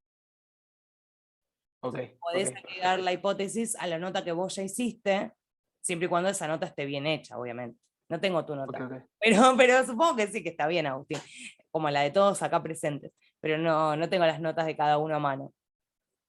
Ok, perfecto. ¿Alguna otra duda? No, por el momento. Genial. Con respecto a la actividad o la actividad pasada, ¿está clara? ¿Se puede continuar el tema, o sea, se puede continuar el tema o también se podría elegir otro tema a analizar? Pueden elegir otro. Que haya pasado en estos días, que nos haya interesado también en estas 2 semanas que no tuvimos clase. Sí. Digo. Sí, tranquilamente pueden hacerlo. Si tienen un nuevo tema que les interesó, que el primer tema que habían elegido no les terminó de cerrar, pero hay un nuevo tema que sí, lo pueden utilizar, no hay problema. Joya, gracias, profe, disculpe. No hay problema.